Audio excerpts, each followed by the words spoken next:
How was the exam?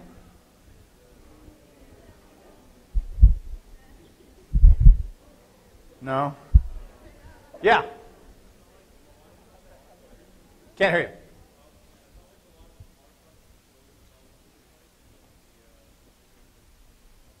Okay. All right. Yeah.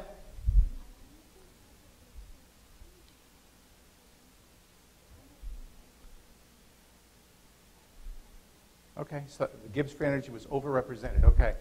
I'll tell everybody a secret. The Gibbs free energy problem is exactly the one you worked in recitation. Exactly.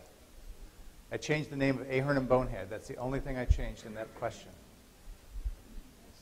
Okay. Other thoughts?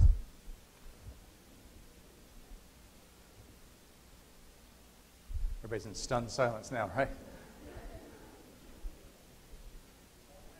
Yes? Yeah. Yeah.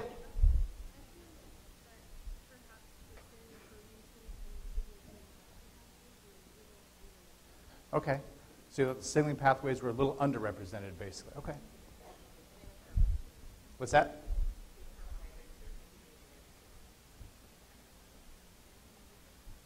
Okay. Other thoughts? Okay. Well, I have an announcement I'll make about the exam. I'll announce that in just a little bit. So for right now, let's dive into... what's that? No, I'm not going to say it right now. I'm not going to be pressured. All right.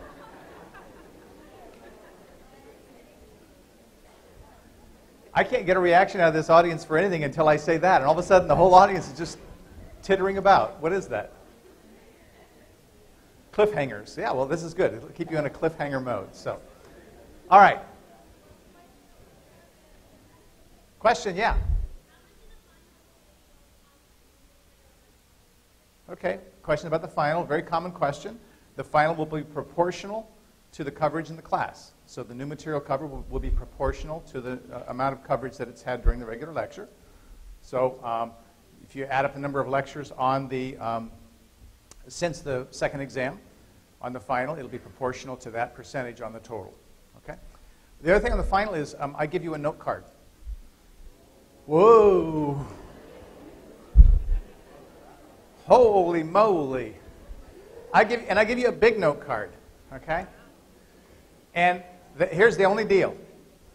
You have to get the note card from me. You can't bring your own. You can't bring a different one. You have to get the note card from me. If you don't come in to the final with a note card from me, even if you don't want one, you will lose points. So you must bring a note card from me. Is that clear? I'm sorry? How do you get the note card? I will bring them to class. Okay? What's that?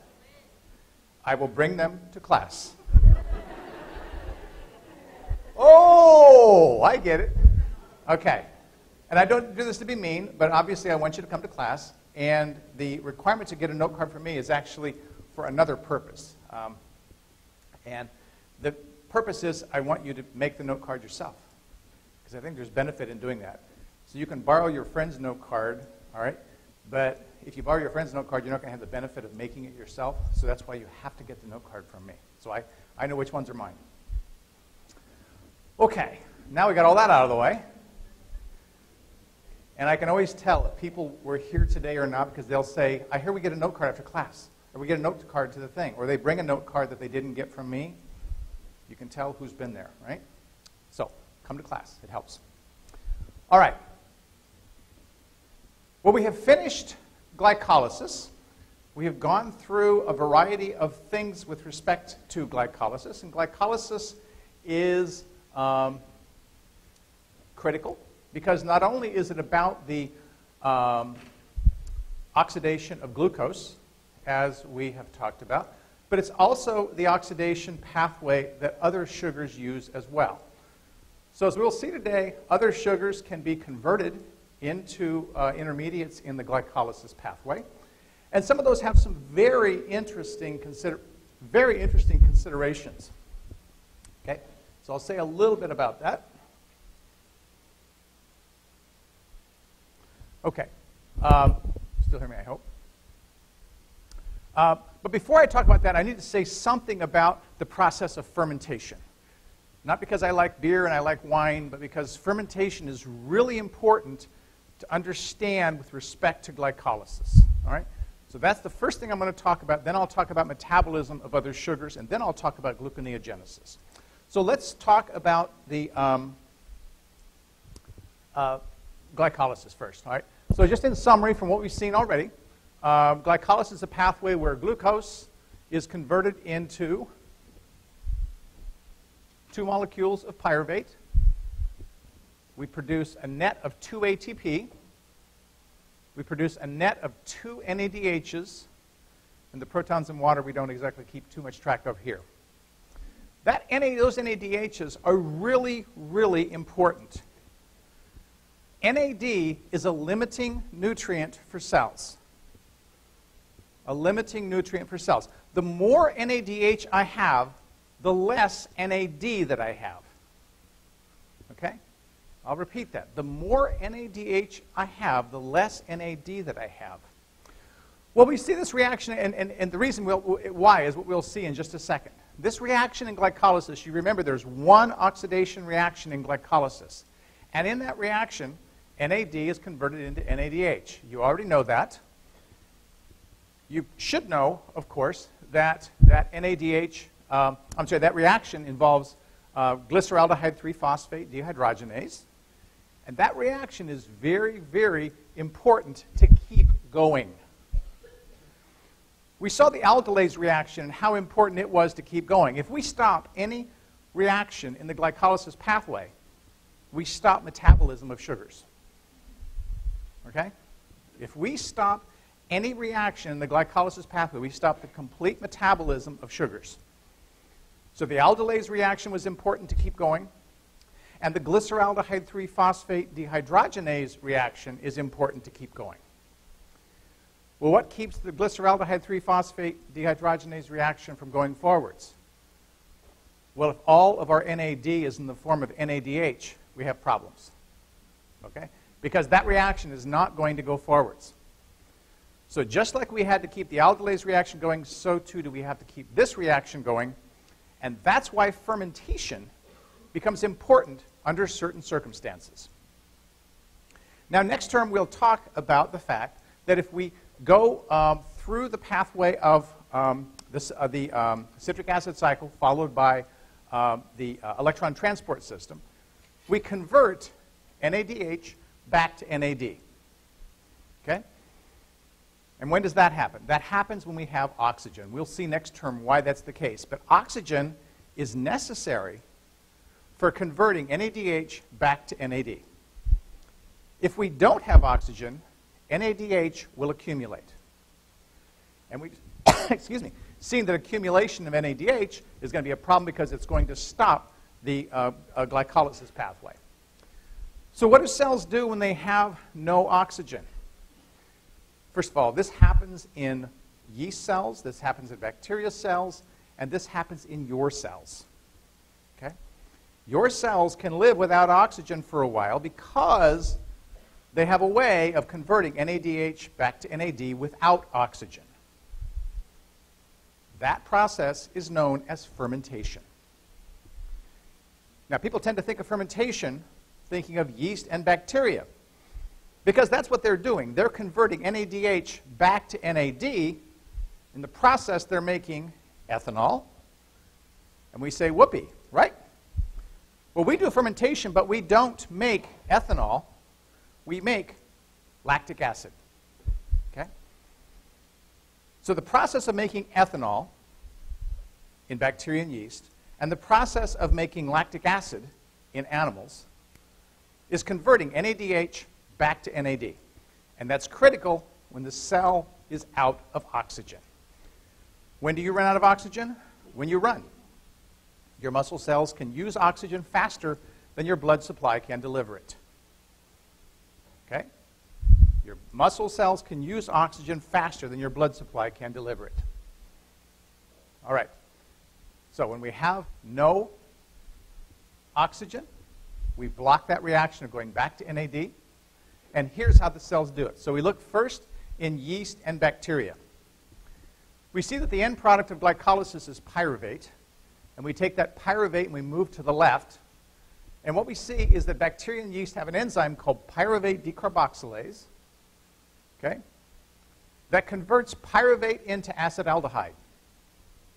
That is a decarboxylation, and it's an unusual decarboxylation in that it's a non-oxidative decarboxylation. A non-oxidative decarboxylation. Okay? Now, we go through this reaction as well, but we do it oxidatively. We oxidize in the process. Bacteria and yeast can separate out the decarboxylation from the oxidation. We do the two steps as one. Oxidation and decarboxylation together. So we don't have an option of making acetaldehyde from pyruvate. Bacteria and yeast can do that. And that turns out to be critical because acetaldehyde can be reduced to ethanol using electrons from NADH. And that's what's happening in that top reaction. Okay? See the electrons of NADH going in. Where did those NADH come from? Well, in this case, it came from glycolysis because there was no oxygen. If there's oxygen, then NADH won't give its electrons up here. It will instead run the electrons through the electron transport system and make ATP. And that is the most efficient use of those electrons of any process.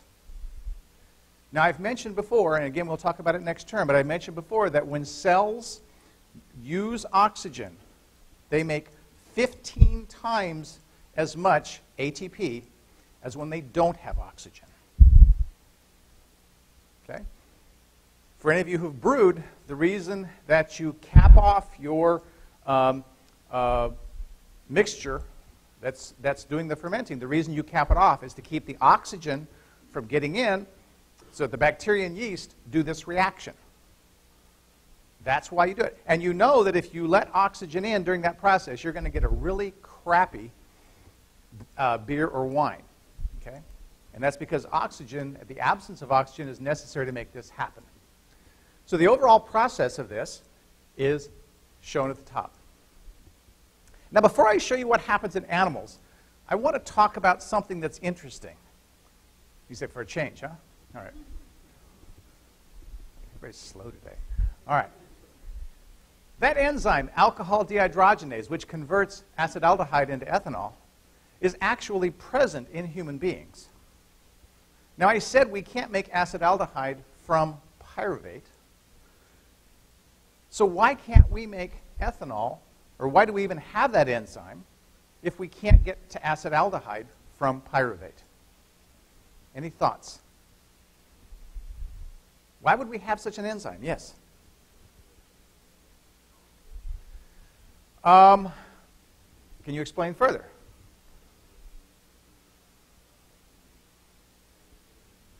Okay, so you make acetaldehyde from something else. Well, sort of, but that's a little bit of a misleading thing. But you're on the right track. Yes? It's used in the liver to break down alcohol. The reason you get a hangover, folks, is you're running the reverse reaction. Ethanol is toxic, so the liver detoxifies it by making acetaldehyde, and acetaldehyde gives you a wonderful hangover. Okay? So you got to be careful with that. Students, sometimes I've had a couple students in the class who try to figure out, will I get the better enhancement of the alcohol effect if I'm anaerobic, so should I exercise while I'm drinking my beer? And I've actually had a couple who've tried that. And the only thing that they reported was they just felt sick. Didn't matter they had a hangover or not. They felt sick while they were doing it. And there's actually an event, I think they do it in Corvallis as well, where they have running between the breweries. You're shaking your head yes. Have you done this? No? Okay. You drink a pint and you go run to the next one. You drink a pint, you run to the next one, and then see how far you can go. Ooh, that just hurts to think about, doesn't it? Not sure I want to do that. So that's why we have alcohol dehydrogenase, not to make ethanol, but to actually break ethanol down. Acetaldehyde is fairly readily converted into acetic acid because, as I hope you know, aldehydes are readily oxidized. It's a non-enzymatic reaction that converts acetaldehyde into acetic acid, and acetic acid can be used to make acetyl-CoA. Is that a question? Okay. Well, here's the reaction that actually happens inside of us. Oh, I'm sorry, this is not the one in us. This is just another view of the same reaction. So you can see the electrons coming from NADH, donating to acetaldehyde, becoming ethanol, and alcohol dehydrogenase is making that reaction possible. Here's the reaction that occurs inside of us. So we have the same setup. We've got glycolysis occurring on the right.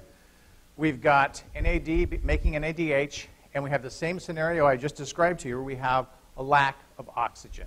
Oxygen is necessary to help make NAD, and so when our muscle cells are using oxygen faster than it can be delivered, we have this scenario. NADH begins to accumulate, and so keeping sugar metabolism going is really important, especially when you're exercising, right? You got that grizzly bear chasing you. You don't want to just stop making ATP, even if you're only making a tiny amount of it, right? So you want to keep that sugar metabolism going, especially when you're exerting yourself. And here's the reaction that we use. Again, the pyruvate at the very bottom is just simply shifted to the left. And we do it in a single enzymatic reaction, not two. The single enzymatic reaction is that catalyzed by the enzyme lactate dehydrogenase. You can abbreviate that LDH if you wish. And LDH catalyzes the formation of lactate using electrons from NADH, which remakes NAD in the absence of oxygen, and you're set. Now, lactic acid is an acid, and some people think that heavy exertion produces more lactic acid, which is why after heavy exertion your muscles get sore. I can't say yes or no. I don't know. Some people argue about this vehemently. Some people say that's just a silly notion. Other people say, no, it's a very real thing. I won't weigh in on that. But the idea is that accumulation of lactic acid as a result of heavy exertion is what causes muscle soreness. Okay? Okay. Questions about that? Yes? I'm sorry? LDH catalyzes the formation of lactic acid, lactate.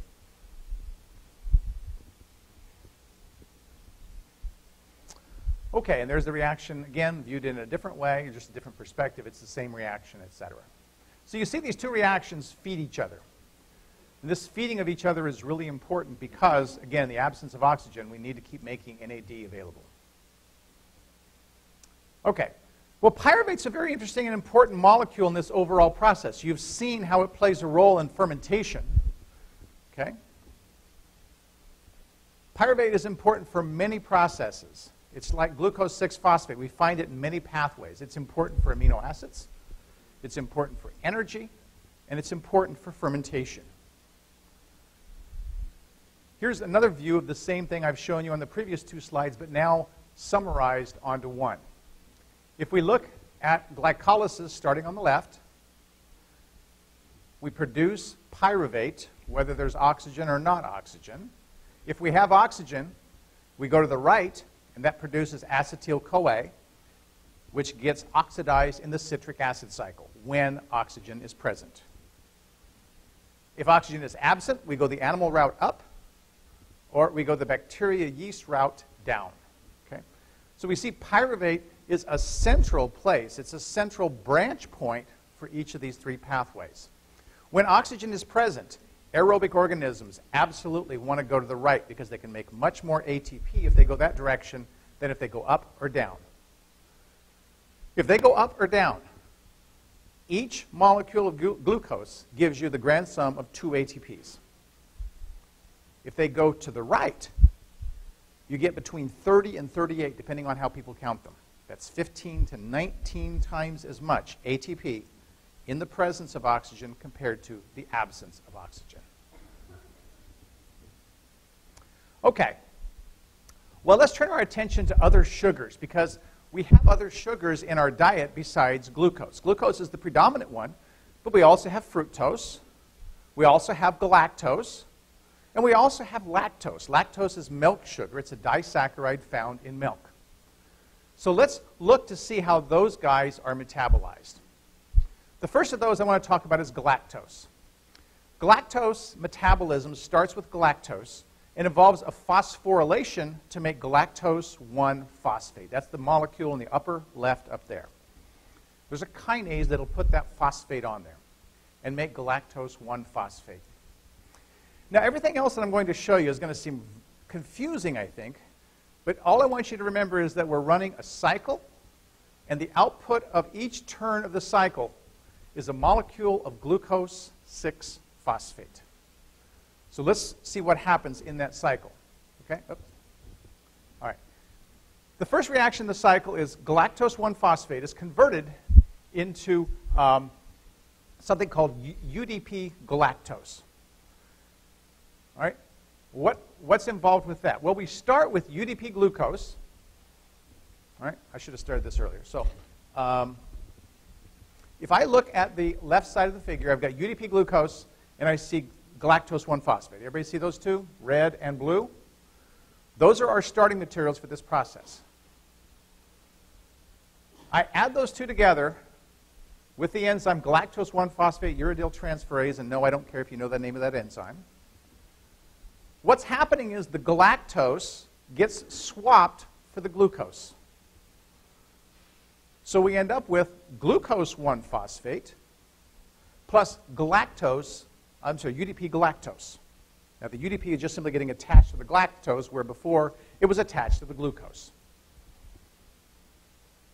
Okay? Glucose 1-phosphate is readily made, very easily made, as we will see, into glucose 6-phosphate. We've produced the thing that we were after. We've converted galactose essentially into glucose, and we'll see in the rest of the cycle why that's the case. The other product of that reaction was UDP galactose. UDP galactose gets converted into UDP glucose by this enzyme UDP galactose 4 epimerase. All it has to do is change the configuration of the hydroxyl on position 4, and it converts galactose into glucose. Now I've got my starting material again, glucose 6-phosphate. Yes?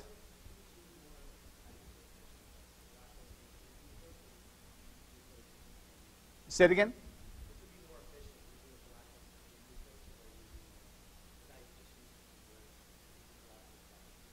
There's not a matter. His question was, which is more efficient, to use this enzyme or use galactose separately? Is that what your question is?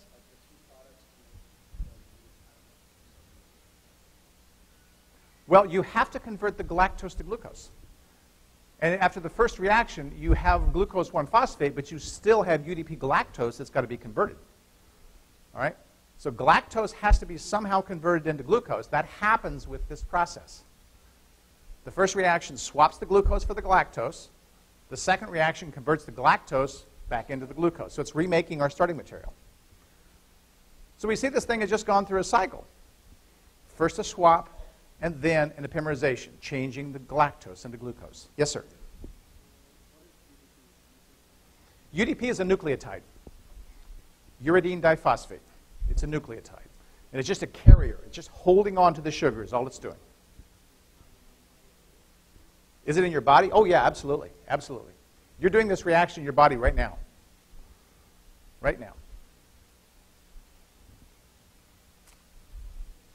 Yes? UDP stands for uridine diphosphate. It's a nucleotide. All right, we'll talk about it next term. But it's just for our purposes right here, it's a carrier of a sugar. It's carrying a sugar. UDP glucose, we will see, is important for glycogen metabolism as well. So UDP glucose is a very important molecule, and we find it in two pathways, this pathway and glycogen metabolism as well.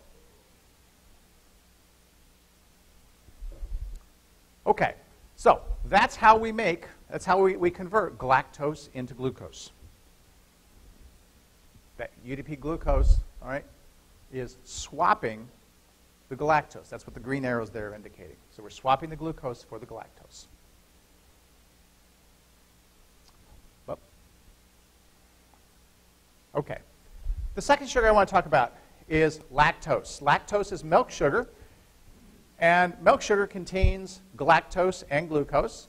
In order for us to be able to metabolize galactose and glucose, we have to be able to break down lactose. Notice that lactose is different from lactate, even though it sounds the same. Lactate has 3 carbons and is not a sugar. Lactose has 12 carbons and is a sugar, disaccharide. The enzyme that catalyzes this reaction is known as lactase. Okay? Lactase. People who are deficient in lactase have what's known as lactose intolerance. And it varies along ethnic lines to some extent. Asians tend to be more lactose intolerant. And you say, well, how did they survive as babies? Well, as babies, they made lactose. But as adults, they don't make as much lactase.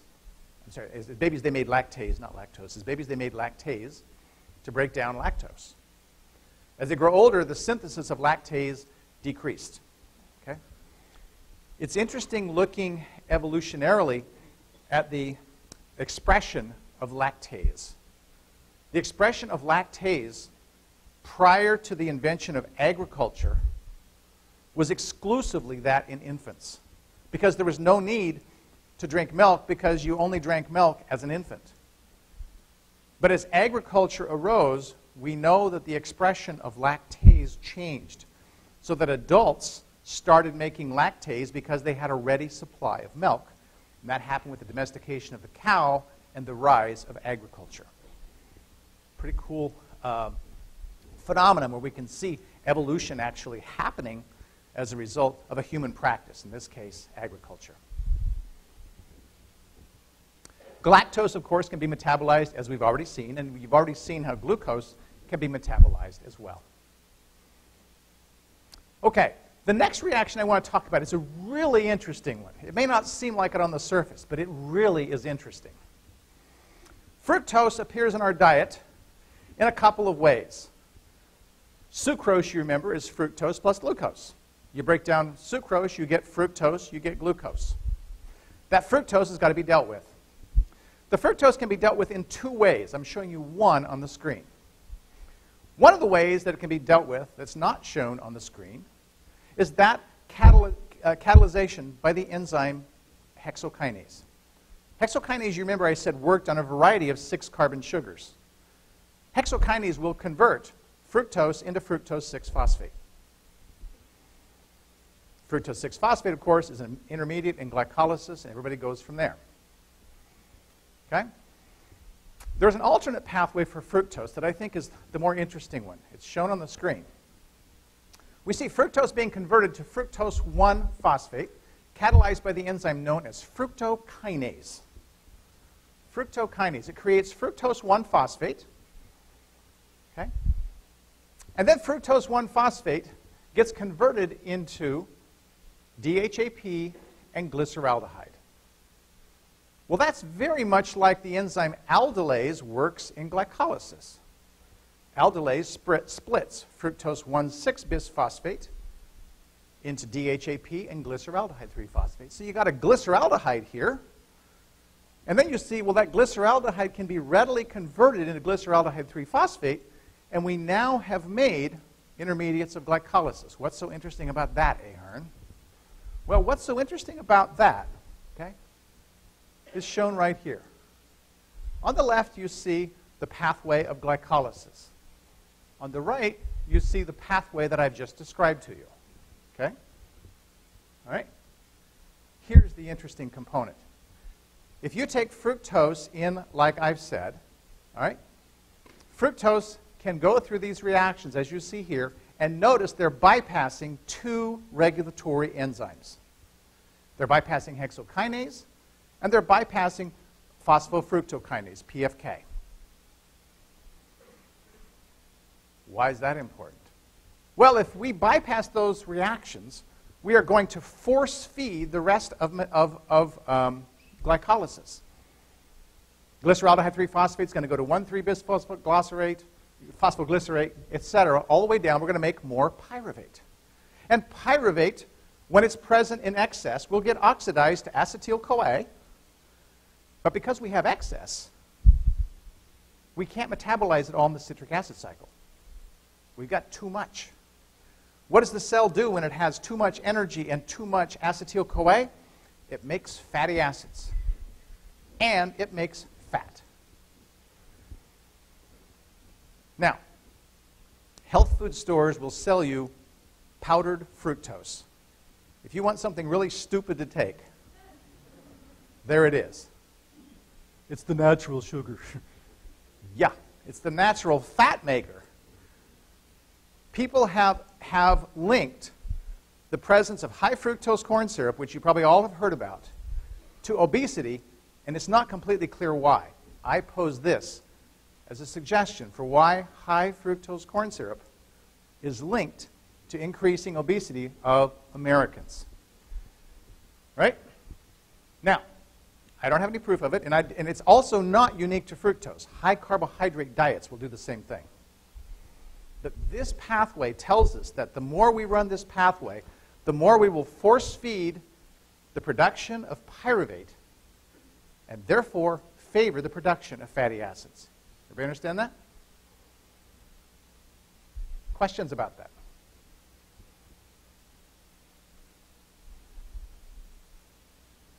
Question? Is that a question?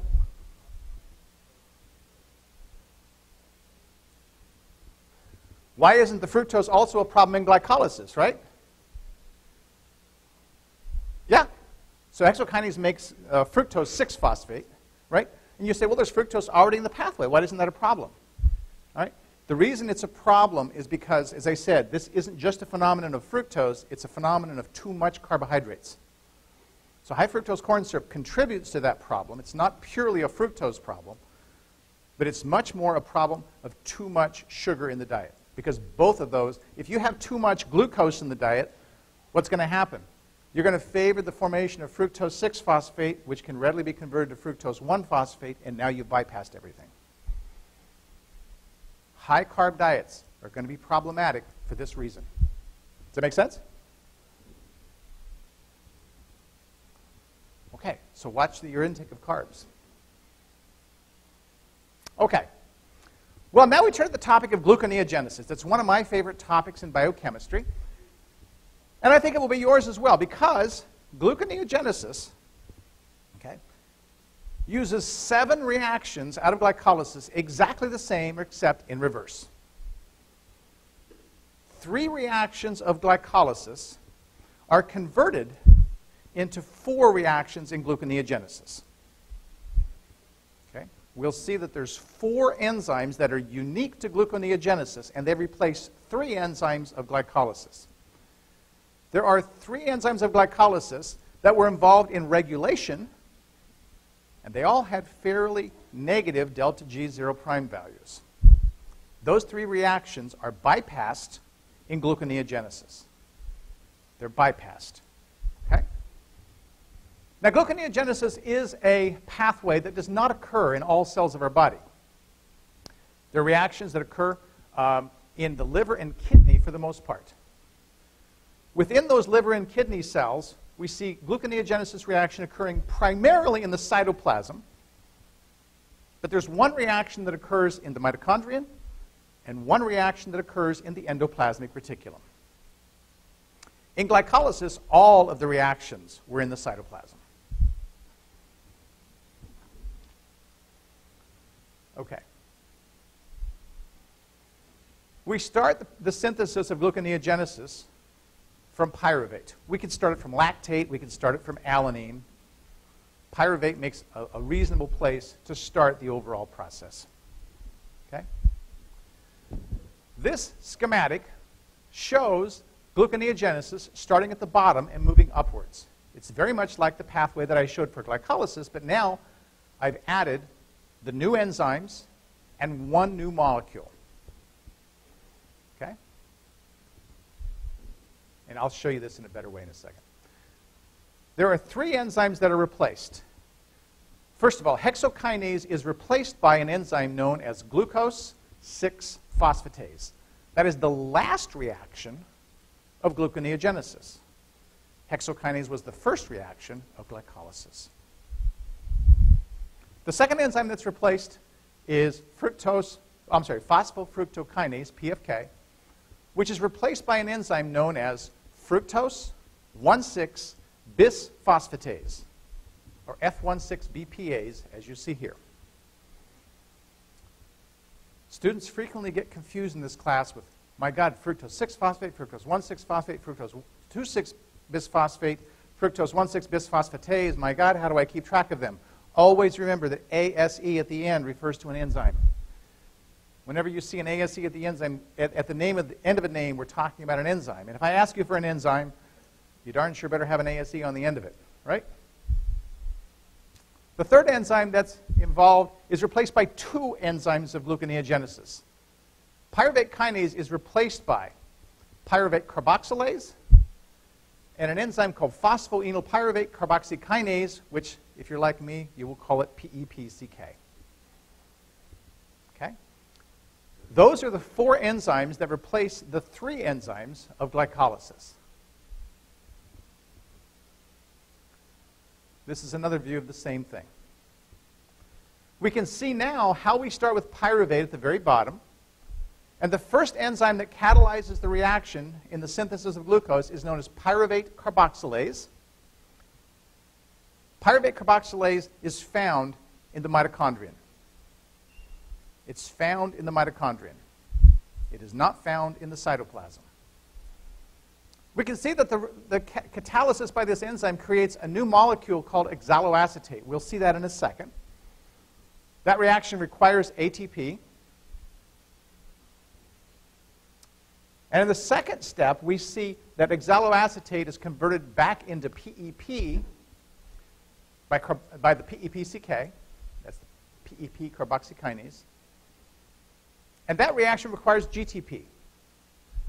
You notice it's taking two triphosphates to sidestep that pyruvate kinase reaction, the Big Bang. And this is why being able to turn off pyruvate kinase is critical. Because if we can't turn that enzyme off, as soon as we make PEP, boink, it's going to come right back down. Okay. There are the reactions. 10 reactions on the right going down from glycolysis. 11 reactions, 11 enzymes on the left going up from gluconeogenesis. The blue colors or the purplish colors indicate common enzymes between the two. That is, the same enzymes catalyzing a reaction either forwards or backwards.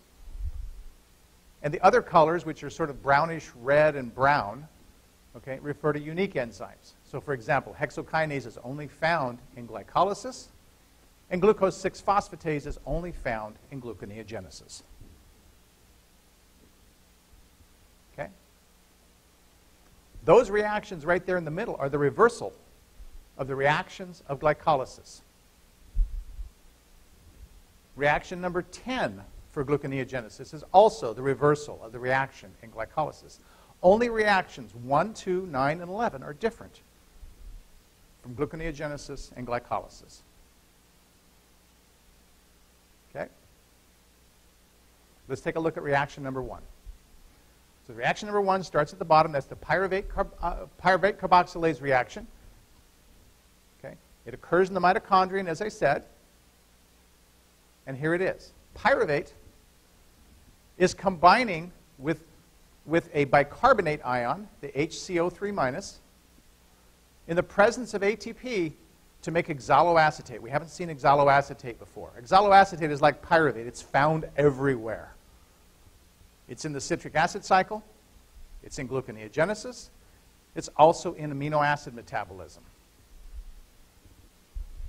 Pyruvate carboxylase catalyzes this reaction, and you see that it uses a coenzyme called biotin, which is beneath it. I mentioned earlier when I talked about coenzymes that whenever you see the word carboxylase in an enzyme name, biotin will almost always be involved. Almost always be involved. There's the carboxylation that's occurring. And there's biotin carrying a carbon dioxide. That biotin is covalently linked to the pyruvate carboxylase. That nitrogen is dandy for carrying a carbon dioxide, and it's used by many carboxylase enzymes.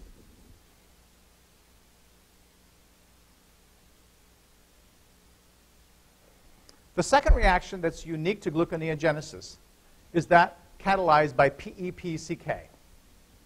In this reaction, oxaloacetate is taking energy from GTP and using it to decarboxylate oxaloacetate and make PEP.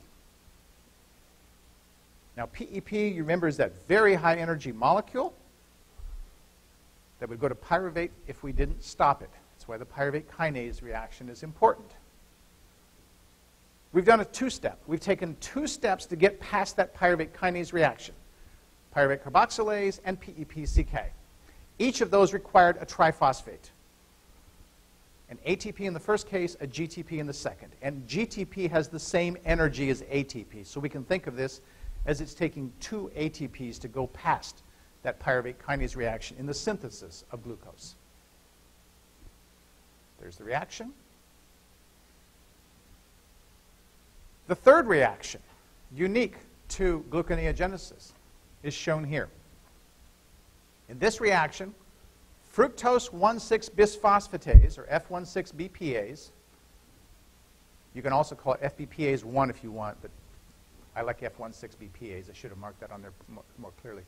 All that's happening here is a phosphate's getting clipped.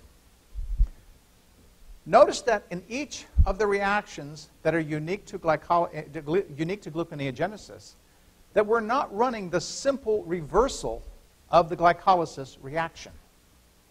If we were running the simple reversal, we would be regenerating the ATP that the glycolysis reaction used. Remember, the glycolysis reaction used ATP to put the phosphate onto fructose 6-phosphate? We're not regenerating the ATP. We're simply cutting off a phosphate. That doesn't require energy. That's why the cell does that. Otherwise, if it were trying to duplicate the reaction, it might as well just reverse the PFK reaction. This provides an energy savings to the cell as it's synthesizing the glucose. Okay? The last unique reaction for gluconeogenesis is catalyzed by glucose 6-phosphatase, or G6Pase. And that reaction is the same as the fructose 1,6-bisphosphatase reaction. It's simply a clipping of the phosphate. We're not remaking ATP. We're using the energy that's present in that glucose 6-phosphate, just like we had before. Okay? This reaction is the other reaction of the gluconeogenesis pathway that's not in the cytoplasm. This reaction occurs in the endoplasmic reticulum. In the endoplasmic reticulum. Okay? I think you're up for a song.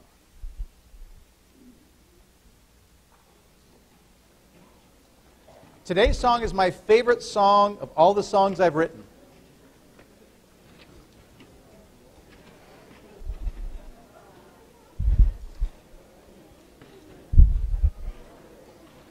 It's called Gluconeogenesis. Lots of ATP and NADH too. They strive to store this energy as sugar, yes they do. Inside of mitochondria, they start with pyruvate, carboxylating it to make oxaloacetate. Oh, gluconeogenesis is so exhilarating. Memorizing it can really be exasperating. Liver cells require it, so there's no need for debating. Gluconeogenesis is so exhilarating. Glucose, glucose, come to be. Glucose, glucose, come to be. Oxaloacetate has got to turn to PEP, employing energy that comes from breaking GTP. From there it goes to make a couple phosphoglycerates, exploiting enolase and mutase catalytic traits. Oh, gluconeogenesis is liver's specialty, producing sugar for the body most admirably. 6 ATPs per glucose is the needed energy. Gluconeogenesis, liver specialty. Oh, glucose, glucose, joy to me. Glucose, glucose, joy to me. Converting phosphoglycerate to 1,3-BPG requires a phosphate that includes ATP energy. Reduction with the electrons gives us all an NAD. And G3P's isomerize to make DHAP. Oh, gluconeogenesis is anabolic bliss, reversing 7 mechanisms of glycolysis. To do well on the final, students have to learn all this. Gluconeogenesis is anabolic bliss. Oh, glucose, glucose factory, glucose, glucose factory. The aldolase reaction puts together pieces so. A fructose molecule is made with 2 phosphates in tow. And one of these gets cleaved off by a fructose phosphatase. And less F26BPs acting, blocking pathways. Oh, gluconeogenesis, a pathway to revere. That makes a ton of glucose when it kicks into high gear. The cell's a masterminding metabolic engineer. Gluconeogenesis, a pathway to revere. Oh, glucose, glucose, jubilee. Glucose, glucose, jubilee. From G6P to G6P is the final phase. The enzyme catalyzing it is an isomerase. Then G6P drops phosphate and a glucose it becomes inside the tiny endoplasmic reticulums. Oh, gluconeogenesis, not so very hard. I know that on the final we will not be caught off guard, because our professor lets us use a filled out index card. Gluconeogenesis is not so very hard. Yes.